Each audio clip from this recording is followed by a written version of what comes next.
Welcome back.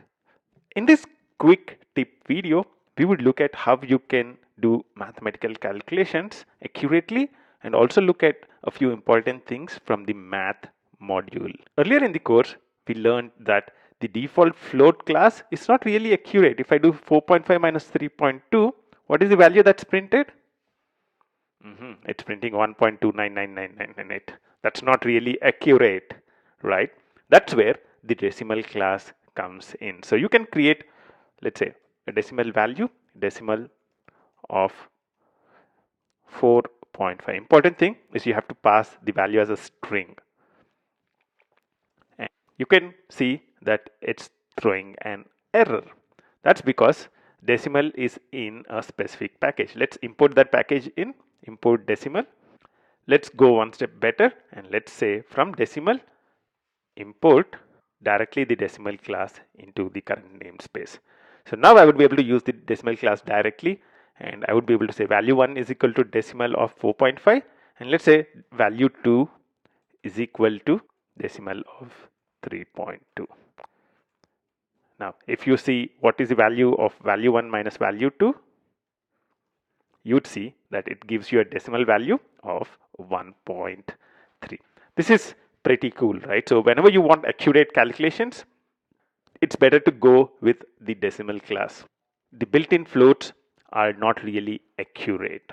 Now let's look at another important module which is present in Python related to math. So it's called math module, and it has a number of things that are related to mathematics. Typically, all the trigonometric functions are present in here. You can also find out the value of math.py, it's a constant, and math.e, all these are defined in here. So if you want to do any mathematical operation like trigonometry or logarithms, things like conversions to radians, there's a power operator in here. You can find the GCD, the greatest common denominator, or you also have the factorial function.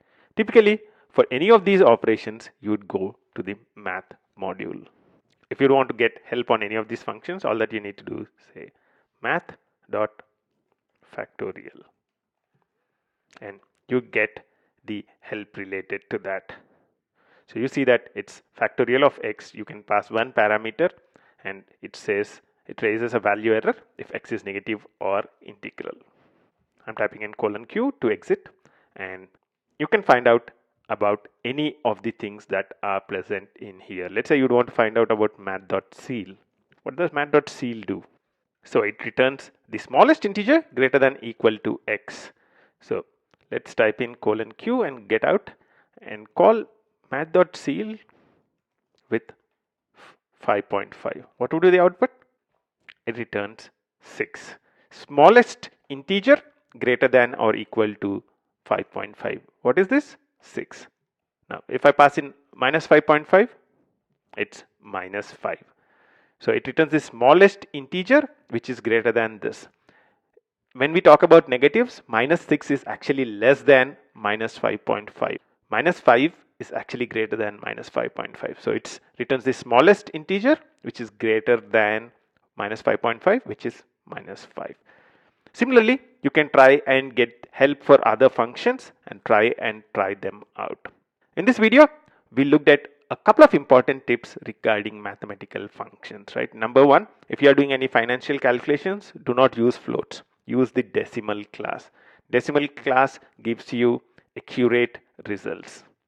The second thing which we looked at is using the math module if you want to do specific mathematical operations like trigonometric operations or logarithmic operations, or even the basic mathematical operations like ceil, floor, factorial, and things like that.